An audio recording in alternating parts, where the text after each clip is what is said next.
It is Monday, March 4th, the day before Election Day. Welcome to the Civic Union, a collaboration between the Department of Communication Studies at Cal Poly Humboldt and KZZH, uniting the people of Humboldt County with their elected representatives and community helpers. As always, we'd love to hear from you. Drop an email to thecivicunion@gmail.com. We will read and respond to appropriate emails on the air. Maybe you know someone representing your community that we could profile on our show. Give it a try. That's the Civic Union, all one word, at gmail.com.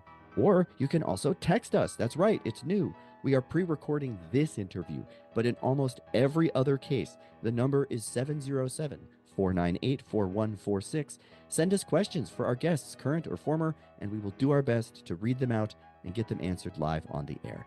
Joining us today is Genevieve Serna, the administrative analyst at the Humboldt County Office of Elections. A big part of her job, she says, is conducting voter outreach and voter education on all education topics, but specifically for this election and for the county's transition to the Voters' Choice Act.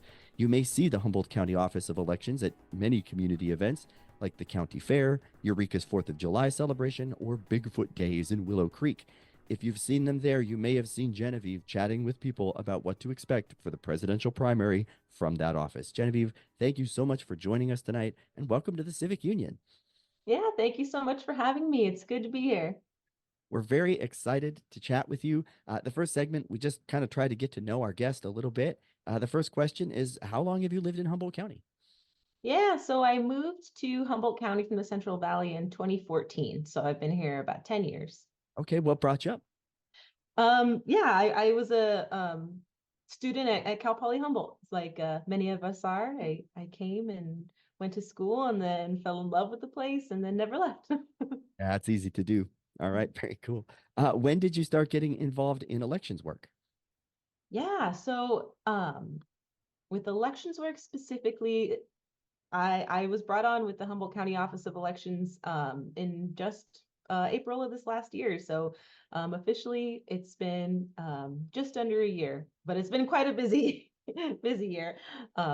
Yeah, so I Yeah, would I say feel that like that's every election year finds its own way to be uniquely busy.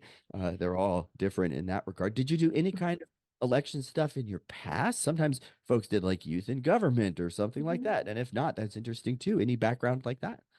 Um, I guess, yeah, I guess you could say, well, I guess first things first, I was a part of uh kind of like local civically and like activated kind of like I guess you'd call it a youth group, 18 to 35. I don't know. I'm approaching 35 and feel less and less like a youth every day.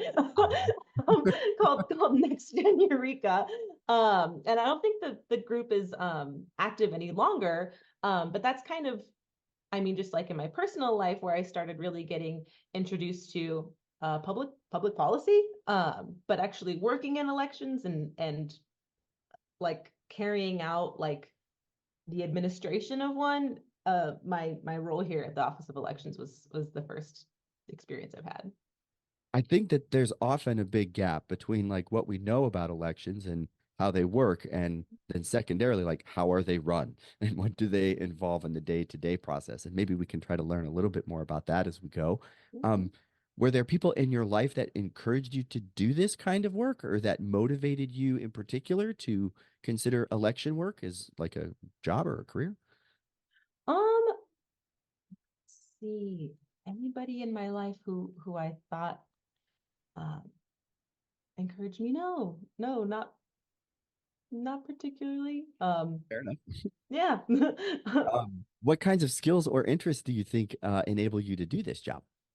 Yeah, so I guess so there's two parts of my role at the Office of Elections. So there's like the election administration part, and then there's like the public outreach part. So the election administration part, it's kind of exactly what it sounds like. It's looking at election code and making sure that all of the actions of our office are applying that election code properly. Um, it's kind of going through like the fine tooth like moving pieces of it. So there's that piece of it, the administration of the election, and then there's the public outreach part. So the public outreach part, um, if you were somebody who wanted to get into it, it's good to know how to talk to people, know how to listen to people. Yeah, being personable, not being afraid to kind of you know, be one-on-one with somebody and answer some of their questions, kind of roll with the punches a little bit, and know how to carry and how to gear a conversation, I would think. So there's very two separate pieces. So I guess what my job kind of is in one package. Two very different skill sets. The first one being kind of very detail oriented, it sounds like, as far as like looking at election code. I would imagine that's fairly complicated stuff with a lot of little tiny details, and that probably requires like a real attention to like what those details mean and where else they show up in other places and that kind of thing. And then the other one is just like you said, kind of talking to people, putting yourself out there. That's an interesting, set of skills. It's a good combo. Could make you good at a whole lot of things, I would imagine. Yeah, certainly pretty wide reaching. Yeah, there's some days where it feels like I'm bent over a computer pretty much all day, and don't speak to anyone. And then there's, 8 to 10 hour periods where I'm doing nothing but talking to people and answering all other questions. So it swings pretty widely. Do you like the fact that you get to kind of change back and forth, or is there any one of those things that you like to do maybe a little bit more? Um, I think the changing back and forth adds like a really cool like variety to what I do. So yeah, I do like both pieces of it. Jumping back to my what I did at Cal Poly Humboldt, which if we're gonna get into what I did before I came here, I have a degree in botany. And so when you're talking about doing things like reading big pieces of text, going through line by line and figuring out how to apply them, that's something that I do have like a skill and a background in. Um, but yeah, being able to kind of be intermittent with that and to talk to people in my community, which is something that I absolutely love to do, is really nice. It's really fun. This is really cool. Part of what we're trying to do on this show is to show folks, what kind of folks there are out there that go into elections. And I Mhm. think if you tell someone that you went and got a botany degree at a very highly esteemed institution in the area, that, to say that that person goes into elections, people might be a little surprised by that. They might be like, that's an odd trajectory. But when you explain it like that, I think it makes a lot of sense because there's going to be kind of two sides to that too. Like you said, this kind of detailed side and that kind of social skill side. That's fascinating. I hadn't really thought about that. Are there any other parts of botany that perhaps overlap with elections? Maybe, I don't know, how Um, mushrooms and rhizomes work? no, not quite. I work. I these days I rarely find myself working in labs or anything, or out in the field collecting anything. But definitely that piece of writing big documents and reading big documents and understanding them is coming up a lot. So Pointing out forget-me-nots and reminding people to vote. I'm just going to keep trying to find things. I might find something. I don't know. So I do a little bit of homework when we have guests on. I found your name in the Arcata City Minutes from September of 2022. Apparently, you applied for a seat on the Arcata Transportation Safety Committee. Can you tell us a little bit about that?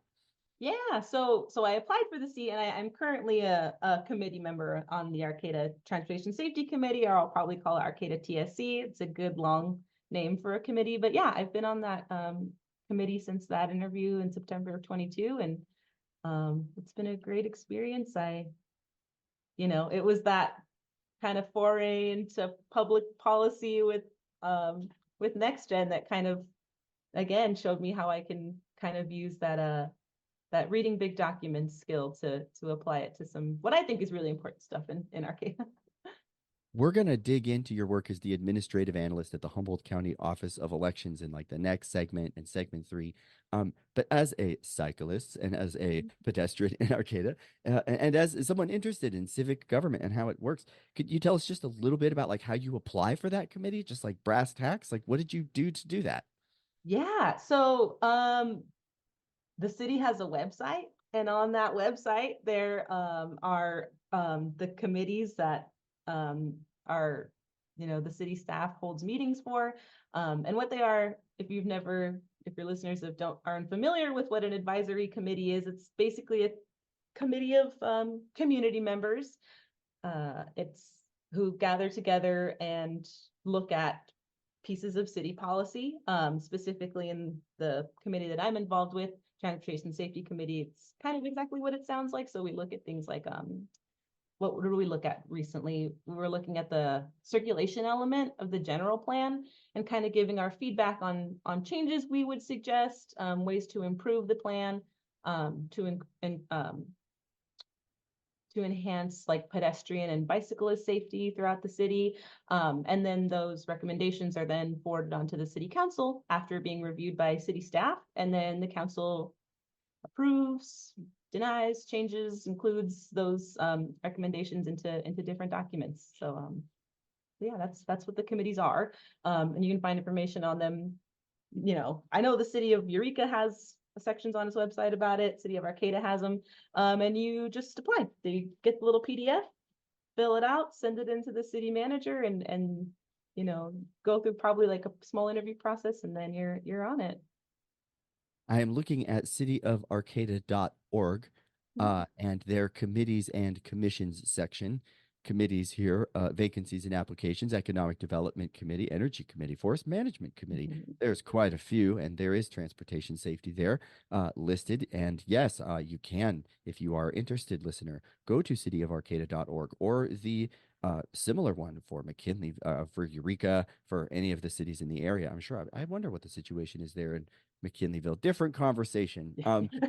But no, this is cool because we have talked a little bit about these committees with some of our prior guests, and I think you may be the first person who's ever been on that committee. I imagine transportation safety is important to you. Is that the reason, like, that you got involved with that? Yeah, absolutely it is. Yeah. I'm somebody who, walks and rides a bike throughout the city of Arcata pretty often. I think I probably like within the city limits probably ride a bike more often than I drive, and so it's of a personal interest to me to um help the city kind of improve those facilities as best as they can. Yeah, when you're out there on that bicycle and cars are whizzing by, it is definitely a personal interest to make sure that everybody knows that the share means we share the road is what that means. How many people are on that committee? Is there, you don't have to like, give us a lot of dirt, but just like what's the climate like and what's the community like? Yeah. Oh my goodness. I want to say there's six. Correct me. Sure. There's 6 members on the committee. Be six. And it's great. It's pretty varied group. People from kind of all walks of life come in to sit on and put their 2 cents in on some city policy, and it's great. It's super rewarding if you're ever like you kind of named off a couple of the committees. If there's something that is of personal interest to you, there is another group of people out there who want to sit down and talk to you about it and improve the conditions of said thing in your city. You talked a little bit about the way the committee sends stuff to the city council and stuff like that. Is there any real conversation with city council members? Do they come to your meetings ever sometimes? I don't know. And since I've been there, they haven't attended the meetings, and but I know that some of them have listened in. I watched the city council meetings for the city of Arcata, and I know that some of them have mentioned going back and listening to some recordings, and they certainly do see the notes because, like, they're in there on the agenda packages for the city council, so they do see them. Sure. You said that you're talking about flow for the general plan. This is a huge plan. Um, Flow for the general plan. That sounds fairly complex. Is that something that made sense to you right away, or was it something that you had to wrap your mind around? I feel like some people might be intimidated from doing this work because Mhm. just trying to understand conceptually some of these concepts, like that's intimidating to me. I'm not gonna lie. Was that something that you could make sense of? Um, yeah, I mean, I think if anybody is intimidated, I say, try your best not to be, because there are other committee members. There's a city staff that attends all of those meetings, and they're there to answer your questions. Nobody's there to kind of like gatekeep your improvements to some city policy. We're a very welcoming group, and if you have questions, we're more than happy to hear them. And it's just, um, I would say it's more about just like learning the process more so than like feeling the weight of having to like form a document, on your shoulders. That's not really what we're being asked to do. And so if somebody is, you know, has an interest, like I said, in one of those committees and is open to learning the process of how a meeting flows, how to make recommendations, how to make a motion, then don't let it scare you away. Come and apply. There's those cities or those committees need people on them, and the city like puts out what they can for advertising for them, but yeah, if that's you, don't let anything scare you from coming and sitting on one of them. How often do y'all meet? We meet once a month. Once a month. Is Mm-hmm. there any like particular project that you're particularly really motivated about with regards to all of this? Is there any unique bike tech coming to Arcata soon that you're fighting for? I don't know. Um, yeah, so when I first entered in on the Transportation Safety Committee, we were just kind of jumping into the circulation element of the general plan. And so for me, that was like a huge, really cool thing to kind of be a part of, and to kind of um see where we thought we could make some recommendations or improvements on that plan. Um, so I would say that was probably the project that I was most excited to get involved in, and that's one that's already gone up to city council for them to review, and they, yeah, I think they've done an amazing job, You're a newer member on the committee, but what that means is at some point you will see like infrastructure in this city Mhm. that represents conversations you've had. And that's Yeah, got to be pretty cool, right? Like, yeah, absolutely. The general plan is something that the city references for its new development for 20 years. They're plans that are put in place for the city to reference for future projects for 20 years. So yeah, it's really cool. It's like you kind of, especially in like the short term, you're thinking like, okay, so we're trying to make these improvements, but when does that actually come along? And then, I'm sure there's going to be a time when we kind of look back and hopefully look at the improvements that have been made and are just blown away by how far we've come. Um, so yeah, they're looking for it's commentary from the public on so many levels. Obviously, people can go to the city council meetings that happen mhm. there in their respective towns and cities. But serving on a committee it sounds to me like I've never done it, but it sounds to me like a really good place to go and to have a voice in the process. When it's a community like Arcata grows, it's going to be contentious. Like it's going to be difficult for us to provide the housing that we want and maintain the little town Arcata feel that everybody loves about living here. That's hard. Mhm. But that is what we're going to have to do. When there's going to have to be a path forward for that. And, it's easy for folks to be frustrated with why they're doing this, that, or the other thing. But this kind of work, I feel like, kind of puts people in the driver's seat to some extent. No one gets to drive the car, I guess. But I don't know. It sounds like it's kind of rewarding work and a good place to try to put some of your ideas into action in your community. Yeah, absolutely. Absolutely. I think it is. That's very cool. Yeah. One of the populations that we try to speak to here is folks who have just never, ever considered getting into local politics. We talked a little bit about people who might be intimidated and how, like, the steps of the process are kind of the key. Oh, I did want to ask you, did learning those steps and those rules, like, was that difficult? Did you dig into that early, just in terms of how the process works, or was it kind of straightforward once you got there a couple times through a meeting and you figure out how it works? Um, I'm sorry, are we talking about transportation safety committee still, Yeah, or the like sorry. No, um let's go back to the Transportation Safety Committee. yeah. Said that it was less about like, the particulars of like traffic flow and all that, and more just about knowing the steps of the process. Did that take you a little while to learn, or was that something that was pretty straightforward? Um, well, I had been watching the meetings for kind of a while, so it was Okay. it was easy to kind of like be familiar with how the meetings would flow, and to kind of see what the staff was looking for in terms of like, are we looking for like a motion for a recommendation, or are we just wanting to like, ask for a piece of information back to consider next time? And so that was pretty easy for me to jump in on. So if anybody's interested, I would recommend watching a few of them. But also if it takes you a couple of meetings to kind of just, you know, see how things go, nobody's gonna be upset with you just kind of watching the conversation and taking it in. Very cool. Cityofarcata.org does have a link, live meetings, agendas, and minutes. And my guess is that's a great place that folks can go to kind of start doing that. It's neat that you can watch first and then figure it out. Okay, now I'll say one of the demographics we're trying to talk to are the folks who've never really thought about getting involved into local politics. Maybe they don't see the point. Do you have any advice or any thoughts for those folks out there that could be listening? Yeah.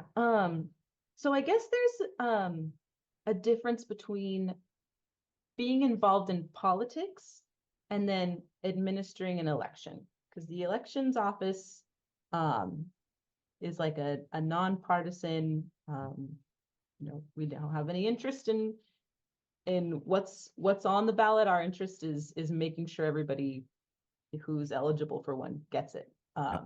And so there's I guess two pieces to that. Good to Um, thank you for that. yeah, totally. So I mean, to that end, if you are interested in just seeing how the process works, um, where we usually invite people to come in and just kind of watch the administration of an election. We've got a name for it. You're an election observer. You see the process, see the checks that we go through. You can come work the election. We have temporary staff that we bring on that helps us administer it. You see, you know, the checks that we do. You see the logs that we have for all the ballots that come in. You get to see kind of like what the chain of custody is for those kinds of things. So yeah, that would be a great way to come and get your feet wet for just kind of a short amount of time. Local politics is something else. But I guess local policy, which I guess can be different than what we think of as far as politics. We're going back to the committees. The committee is a great place to see and influence local policy. And kind of a way that's maybe a friendlier jump than getting into what I think we think of when we say getting into politics.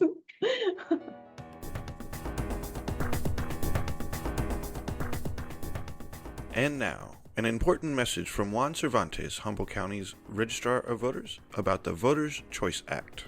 No longer will any of our election workers tell somebody that are actively registered in the county that they can't vote there.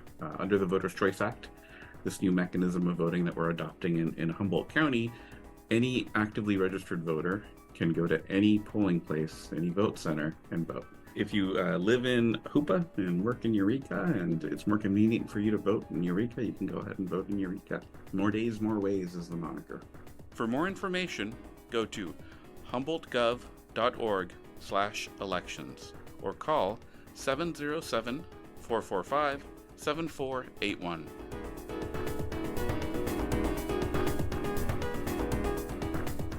Today is Monday, March the 4th, 2024, and we are talking to Genevieve Serna, the administrative analyst here at the Humboldt County Office of Elections on the Civic Union, KZZH 96.7 FM.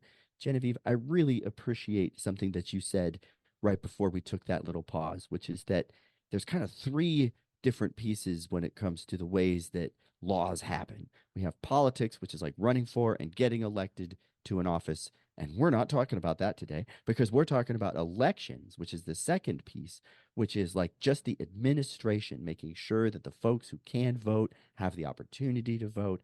And that's what we're going to talk about here in this segment. But then you also said there's a kind of policy element. And this policy element is like getting involved on committees. And the part that I really appreciated was that this kind of policy element is a much less intense version than politics. I think when most people out there think about even my question, it's like getting involved in local politics. It's like, oh, geez, I got to run for an election and I got to have a campaign and all this. But no, you don't. You can just show up to a committee and you can be involved at the committee level. And I just really wanted to, say thanks for making that distinction for us because I think that's a very useful one. And if we can now, let's dig into the work that you do there at the Humboldt County Office of Elections. Just some real basic stuff. Where is your office? Yeah, so we are at 2426 6th Street in Eureka, California. I think the easiest way to find it is to go to the place where the old Harley Davidson building is, and we're the other big building that's in that parking lot. Okay. What is your job description? Yeah. My job description. So How would on, you describe your job description yeah. you would rather? Yeah, right. And I'm trying to remember back to what it was when I got hired, which Right. feels I like a couldn't lifetime remember ago. mine either. Yeah, but I knew coming on that it was going to be both like um the administrative piece, and then also like the community outreach piece. That was something that the community outreach piece specifically was something that was kind of new to someone's role in the office. It was not really, we had information for the public, but it wasn't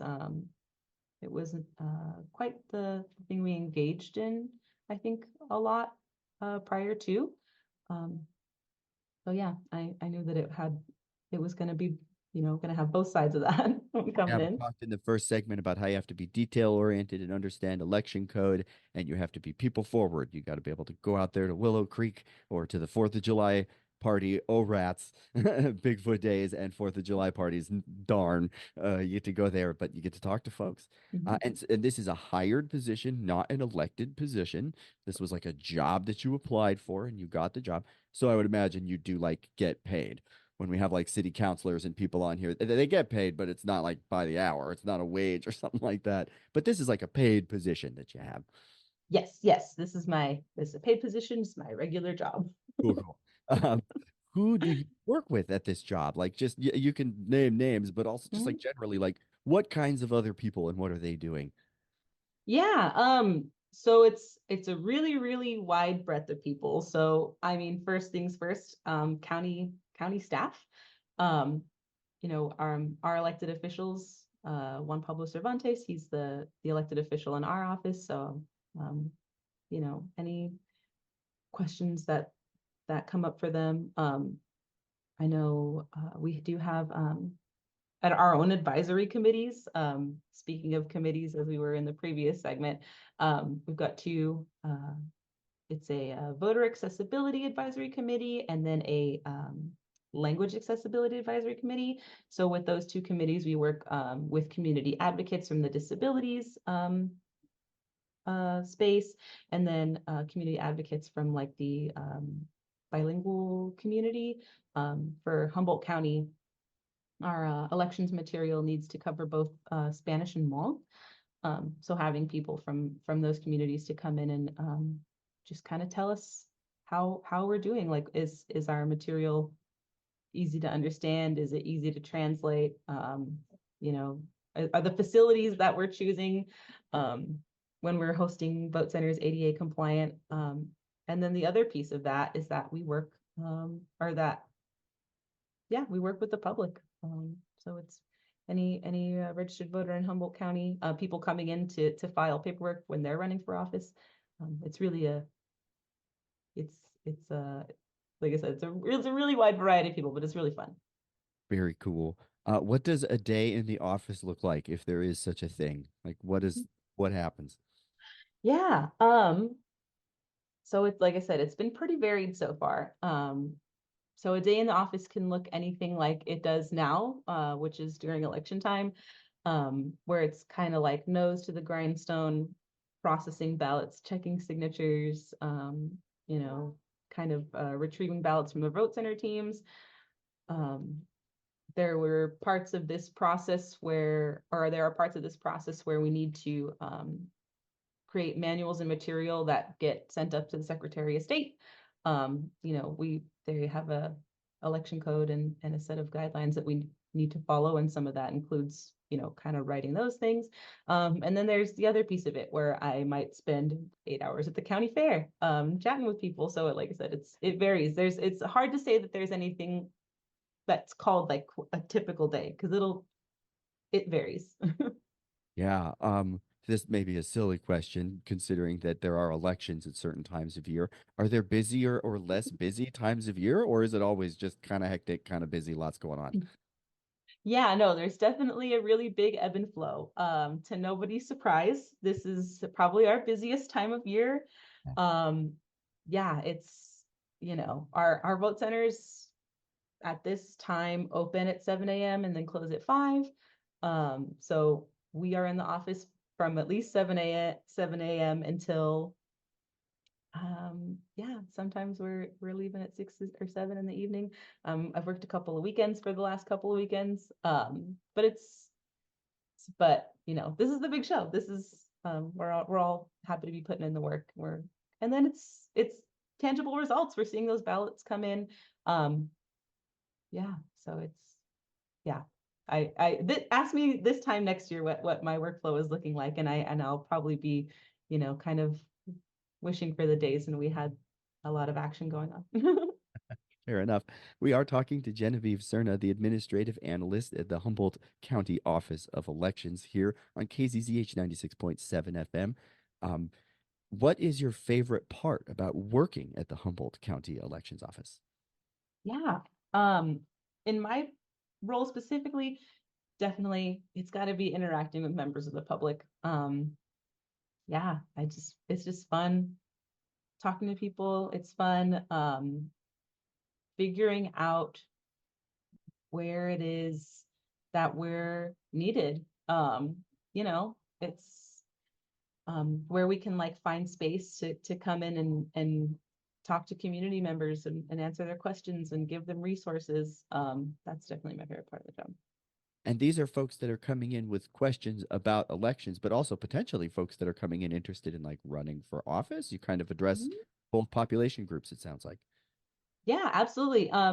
Yeah, it's and that's I think when people think Office of Elections, the first thing they think of is like, people who we're there to get you registered, and not to say that we're not. We hope that anybody who's eligible to vote, registers and participates. But yeah, we also want to make ourselves very obviously available to kind of pull the curtain back a little bit on what it takes to run, as far as like the calendar of like paperwork, the finance piece, because the other part of involvement in the process isn't just voting, but it's also representing your community as a candidate. And so, we're trying to take the intimidation part out of that process, and so that's another like kind of community education, like learning piece that we're trying to fill.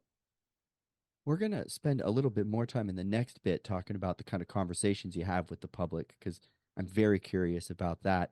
Um, you'd mentioned one just briefly just now. What kind of misconceptions do you confront about your job? Has there been anything, either your own misconception about what you thought you'd be doing, or just like what other people maybe come up and are asking about? Anything like that? Um, no misconceptions. I think that when I applied for the position and I knew what it entailed, I felt pretty prepared for the work that I'd be doing. And so not misconceptions about what I do or what our office does. Um, but certainly we do, I guess it can be said that we do sometimes run into instances of some misinformation about what our office might do. And our register of voters, Juan, has touched on this a bit in other interviews. But with offices like ours in the past, our processes have always been open to the public. But it was maybe a piece that was missing was our office showing up in the community. And so that's kind of what my role is kind of hoping to solve. And so there were certainly questions that people had, what are the security processes? Why does it take so long to certify an election? And maybe instead of seeking out or kind of seeing our office or seeking out questions or answers to those questions from, the official source, your local elections office, they would maybe look elsewhere sometimes to fill those gaps in information. And some sources might not always be reliable and not always with malicious intent, although that can happen sometimes. So what with job, or excuse me, with what this job is trying to remedy, and with interviews like this is trying to remedy, is to kind of again peel back that piece, demystify what the process actually looks like, and to let you know, not just that people know that the entirety of the process is public, but to actually show up to where they are and invite them in. And We yeah. had Juan Cervantes on the air, and he is the individual that got us in touch with you. And we'll thank him at the end of the show. And we're going to thank him right now for helping with this work. I'm just struck, both he and you very, very friendly people. You seem you seem willing to be charitable in your understanding of others when it comes to why they may arrive at certain conclusions and things like that. From what I've seen of these conversations, they can get pretty heated. And I feel like, that ability to just, see people where they are and just talk to them, like that's got to be pretty important. Has it ever felt intimidating to you? Have you ever experienced anything really intimidating out there? How do you manage that? Yeah. So I think thankfully my experience has been that the Humboldt community, has been they're they're kind. We're a community first, I think. Keep it up, So Humboldt County. yeah, right. Yeah, so I think like I said, certainly we do run into some people who have like it's yeah, I think more than anything, they're just kind of looking for somebody to reassure them that their faith in the process and that their faith in this office is correctly placed. Um, or to address maybe some questions that they have with the office. And so with that, there's no malicious intent in that. And even if something is misunderstood, um, we're trying to welcome them into the process. And so we kind of, I think it can be easy to kind of like tense up and shudder and be like, oh no, like where is this conversation going? But yeah, I think people come in wanting to find a place to like welcome themselves in. And we're gonna be the office that tries to do that. We talked about how folks can come and be watchers and participate just by seeing the way that things happen. I've heard others testify, for themselves that makes a huge difference. That Juan Cervantes was talking to us too, just about how many steps and how many redundancies there are that go into the chain of custody for every single ballot, and how there's so many steps there to ensure that our elections are as secure as the research says they are, and that's great, and we want to keep it going. But it's very cool that public outreach has become something that y'all have been doing more. I just personally, it gives us stuff to talk about on our show, and we like that. But really, we like it to be stuff that really matters. And with this particular instance, I feel very strongly that having just basic, simple, clear-cut information out there, I think that's really important. So for my money, I think you're doing really good work in that capacity. Thank you, and keep it up. Um, what kinds of tips do you have for folks out there who want to get into this kind of work in particular? If someone is out there listening to this interview and saying, hey, I want to be an election analyst, administrative analyst in my county, what kinds of things would you encourage them to do to get started? Yeah, so yeah, I think I've mentioned it previously. If you're interested in seeing like the moving gears or like the working parts of an election and are trying to kind of get your feet wet into it, come work at our office during an election. We will happily welcome you in. We'll happily show you the steps. And then you'll Like get to to see it. do. You'll get to see, you pull behind the curtain, you'll get to see, how the whole thing works. And certainly having that kind of experience, I know Juan's probably talked to that experience before. He was an election worker when he was, in high school, and then, surprise, surprise, here he is, having been an election manager at one point and before having become the election official. So yeah, that would probably be my first recommendation. And then for anybody trying to get involved in the community outreach piece, I would say get involved with maybe like a local nonprofit. They're usually pretty small teams, and they're always looking for people with skills to like kind of reach out to the community and get whatever their mission is out to people. And nothing kind of quite prepares you for talking to the public, like being out in front of a table in a public space, or they're usually pretty small teams, like I said. So they're if you're somebody who's savvy with using a Meta Business Suite, they'd be more than happy to have you creating some of their content for them. And yeah, I kind of see where that goes. It's fun.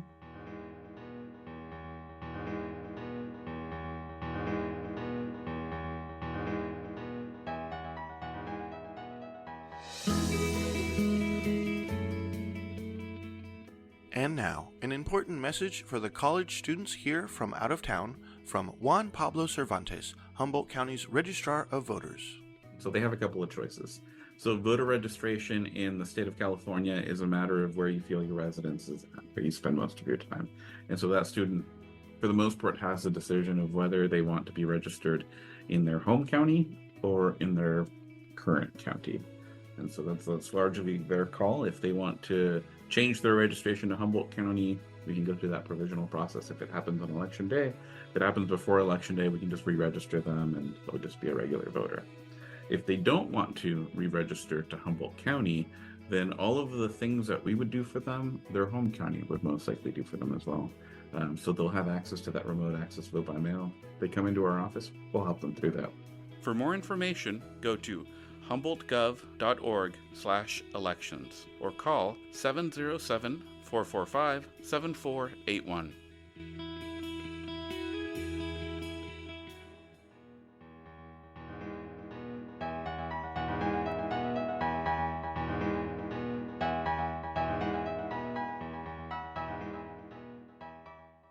Today is Monday, March the 4th, 2023, the day before Election Day here in Humboldt County, and we are talking to Genevieve Serna, the administrative analyst at the Humboldt County Office of Elections. Genevieve, we really appreciate you taking your time to be with us tonight. We've enjoyed learning a little bit about your past and just a little bit about the kind of work that you do there as you go through your day and through the seasons of elections and things. Now we'd like to talk just a little bit about some of the conversations that you're having when you're going out to all these really cool locations that you get to go to. You get to go to like Bigfoot days and the farm or the 4th of July thing and the fair. So like funnel cake would be my priority. But after that, can you tell us just a little bit more about like what kinds of conversations that you're having with folks at these places? Yeah. So I would say since I came on in April, the biggest piece of maybe like information or education that we were trying to get worked out was with the Voters' Choice Act.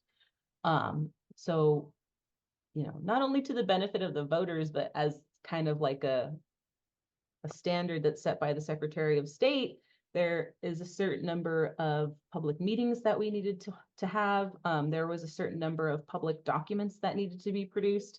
And so, finding out what was going to be in some of those documents, some of it was kind of what we call like statutory requirement. It had to be in there, but some of that was going out to, some community events and just telling them what the changes were going to be, holding different workshops and then asking them to come in and asking them things like, where do you get your election information so that we're better prepared to kind of put our focus and resources into putting this information where the people in Humboldt County are actually going to see it.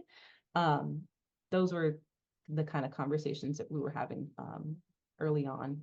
And then as we went into fall, that shifted in full gear into election worker recruitment.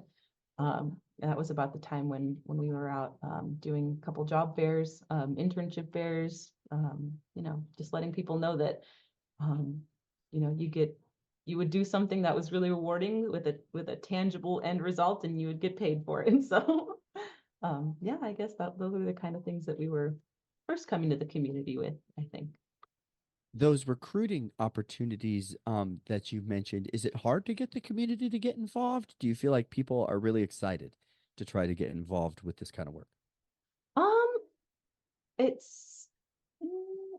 It can be a little bit of both. I think people who are excited about working in the election are gung-ho about it. They're excited to see it happen. And then but getting that information out, especially getting the change in what to expect as an election worker. In the past it was like a one-day event. You were paid with a stipend. And sometimes it was a pretty long marathon day for a pretty modest amount of money. So it's more like a volunteer opportunity in the past, where now we have a minimum wage for the election workers that are coming in. So trying to like bridge that piece is of letting people know that like this could be like actual like viable temporary work if you had the skill for it and you had like the desire to do it.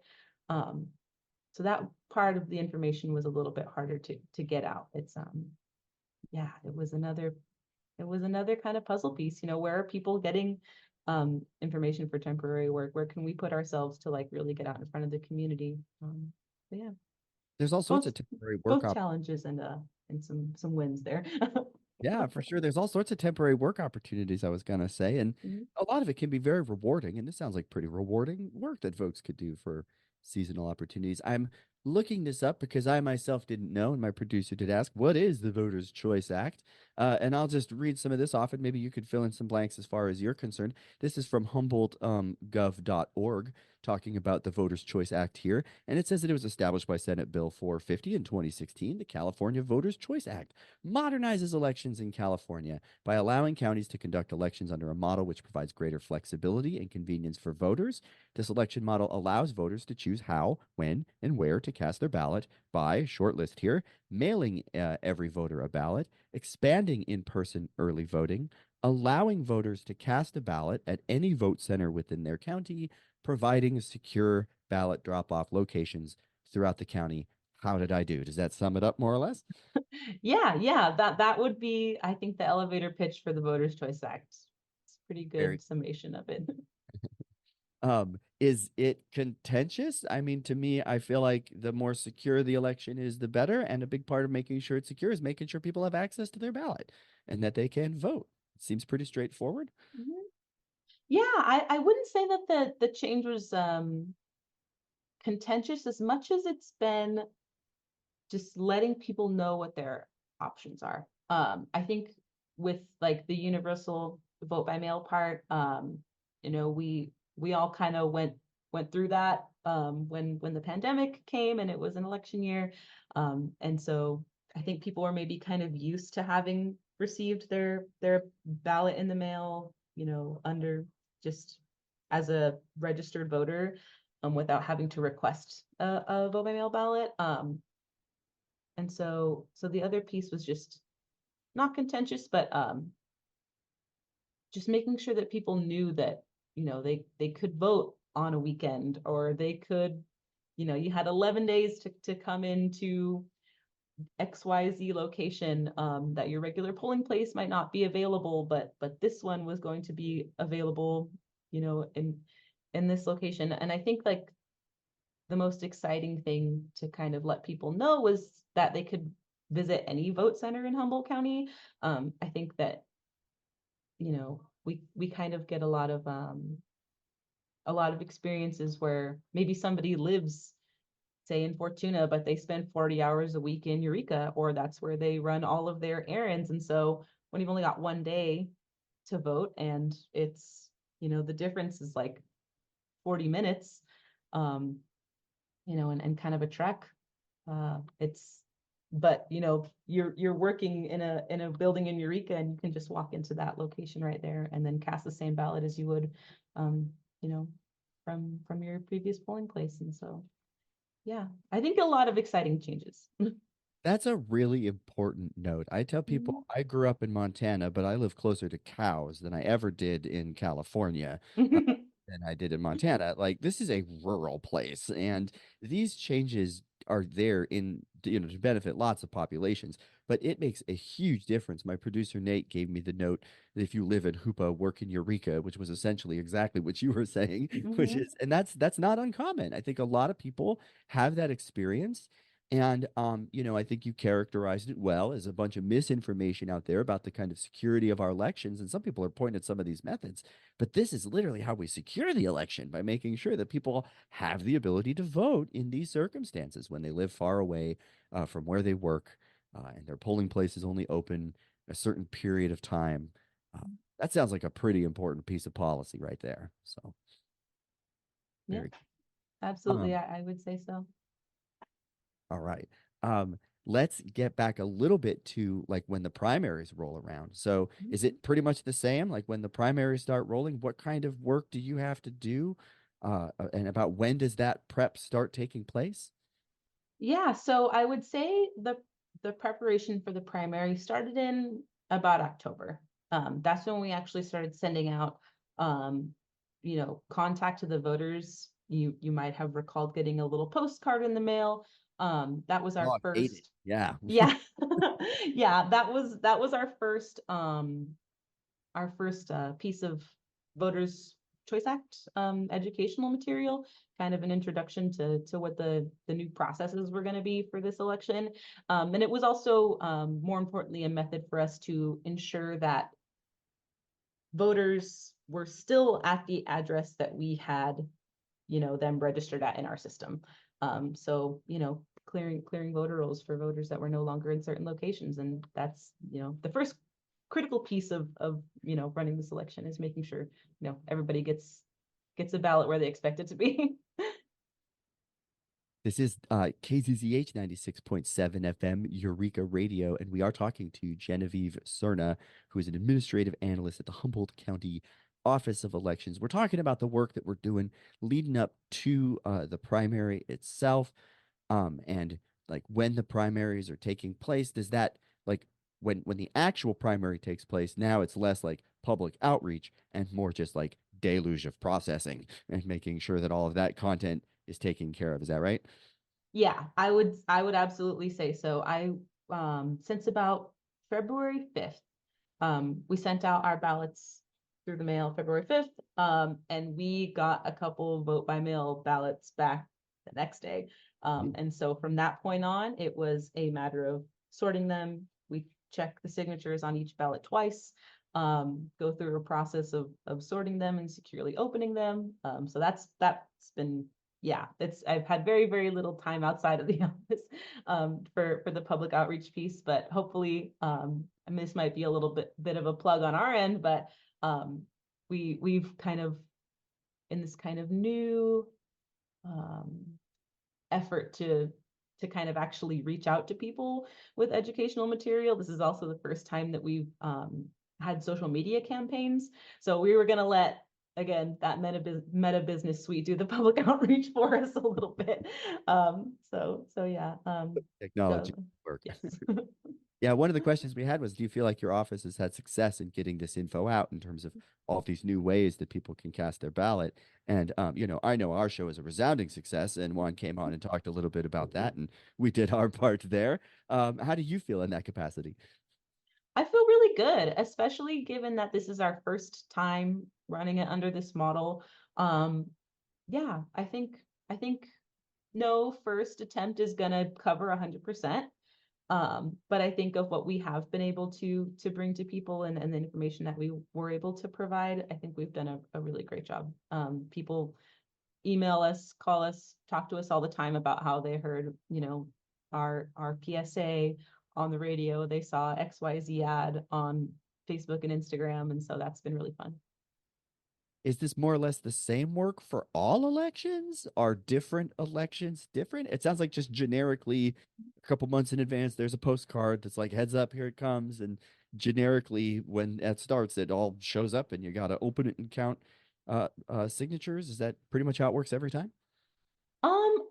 Well, I guess two pieces to that. So this is, I was joined in the office back in April. Okay. So this is, well, we This is had a number one. small special district election in Garberville in November. Oh, okay. But so this is the first big, federal one that I've been involved in.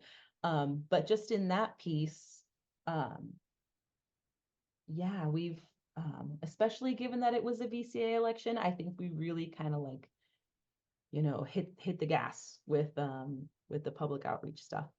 And so I think you'll probably see it ramp up again in November. It's an even bigger election, hopefully even higher turnout. And so that means more education outreach, trying to let people know what to expect. And in future elections, we'll see, if I had a crystal ball, Yeah, you could share it, and then we'd all know what was going on. right.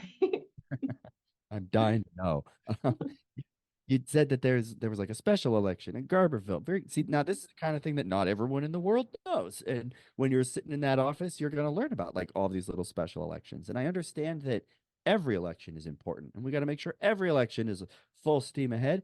But like certain elections, especially presidential elections, especially very, very contentious presidential elections, I think it's safe to say there's a lot of other voices out there amplifying that there's an election happening and make sure you vote. But these special elections, maybe not. Maybe you could be one of the, aside from like the lobbying groups themselves, you may be one of the only hopefully nonpartisan groups out there saying, heads up, this is what's going on, pay attention. So that could make them kind of important.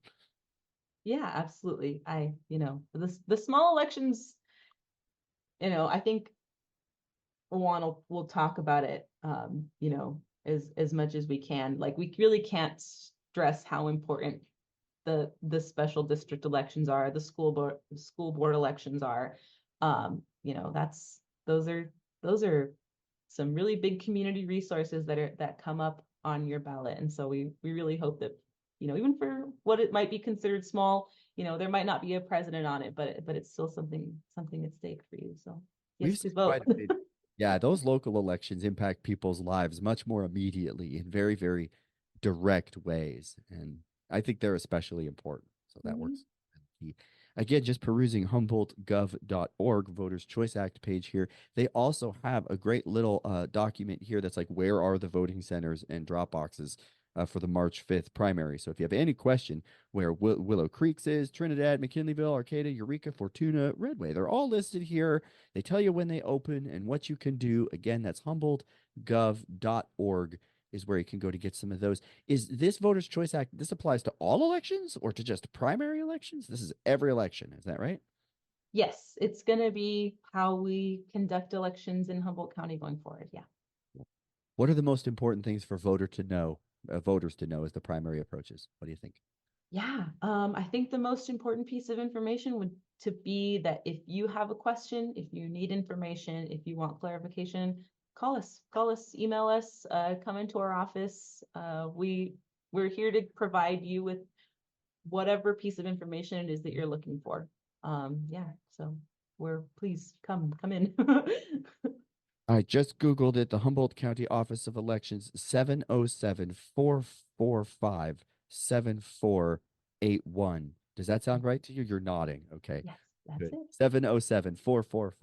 707-445-7481. If people have any questions or concerns, they can call that number and get them answered about this upcoming primary tomorrow. Make sure you all vote out there, Humboldt County, and every election going forward. Genevieve, thank you so much for spending your time talking to us tonight. Yeah, no, of course. Thank you for having me. This has been great.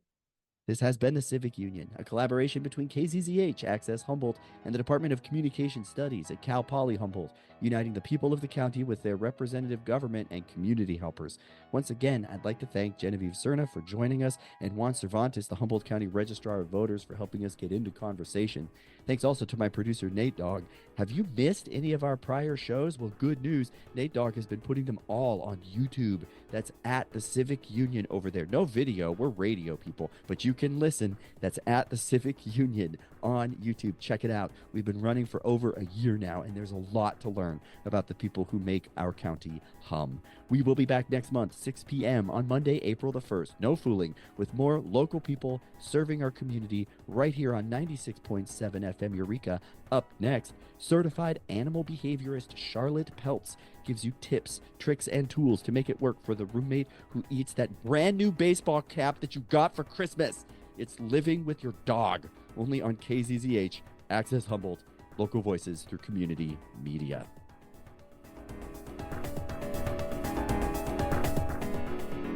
My dog ate my baseball hat. I just got it. It was brand new. No!